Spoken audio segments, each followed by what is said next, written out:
Welcome to another episode of Gear65. This is the Ultrabook series where we are taking a look at 3 different Ultrabooks from Asus, Toshiba and Lenovo respectively. We're taking a look at the Asus one right now. Asus calls their netbook, their Ultrabook, the Zenbook. So this is the Asus Zenbook, that's right. It's got they put in a lot of metal-ish type of metallic type of materials on it. So when you take a look at the top, you have this, it gives you a little bit of a brushed aluminum type of feel.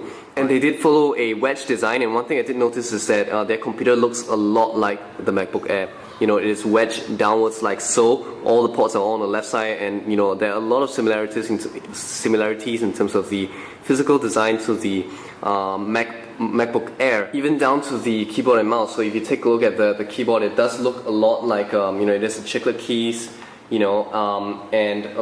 very shiny keys. And fortunately, they're not too uncomfortable. They're actually quite good keyboard so far. Had a good impression of them. And you've got this giant one-click touchpad.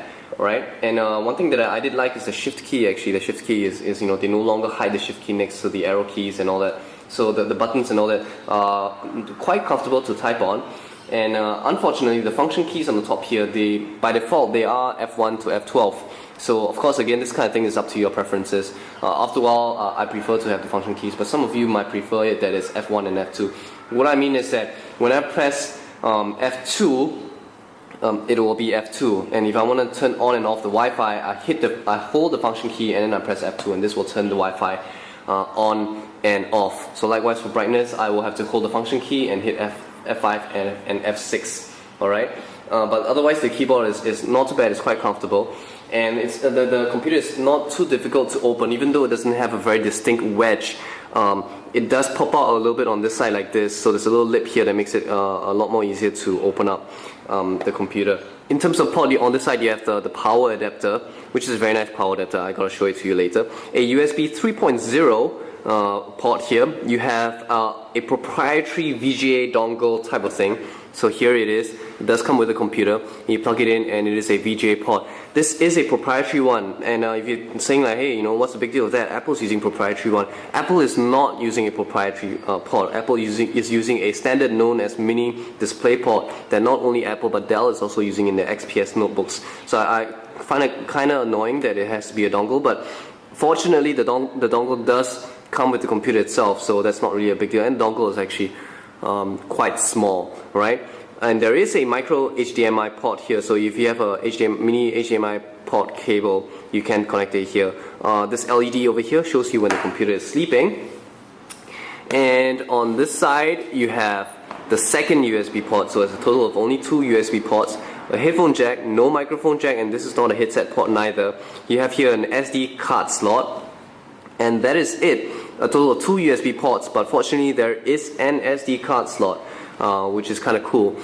And of course, again, I mentioned a USB 3.0 port and the dongles. The computer also comes with another dongle, which is an Ethernet dongle. So it is actually a USB dongle like this, and it allows you to connect Ethernet. So it's USB on the other side, and it comes with a nice little pouch for you to put these 2 dongles in together. But one thing I do appreciate a lot about the Asus Zenbook is its power block. It's kind of a little small one like this, so you just plug this in. Only comes in one single part, so no two parts and all that, so you can very easily store it, and it's very light and small as well. It's very portable for you to carry around. So I like that a lot. It does come with an LED at the back as well, so when you plug it in, it lights up at the back over here. So that is the power block, which I'm quite fond of. So that's all about the Asus Zenbook's physical design. Let's take a look, talk about the specs a little bit. We don't do benchmarks on tech65.org, but for the sake of comparison with these 2 other Ultrabooks, we are using the Windows Experience Index, and this Ultrabook's index is 5.7. Alright, again, the lowest spec is because of the graphics. Though it is not as low as the Lenovo's one, this is already at 5.7, so which is not too bad. Alright, and it's running a 128GB solid state drive, right, which is the reason why you have such high the storage index. It's running on a Core i7 1.8 GHz, so it's pretty powerful, but it's only 4GB of RAM that's built into this machine that it comes with right here. So specs wise, you know, it's not too bad. Core i7 is a pretty powerful chip to put inside a computer that is this light and you know this thin. So that is the Asus Zenbook. Definitely an Ultrabook that looks a lot like the MacBook Pro thanks to its wedge design and having its ports on the left and the right. So in terms of creativity coming to design, it does look very pretty, but it's not something that's very original, if I may say so myself.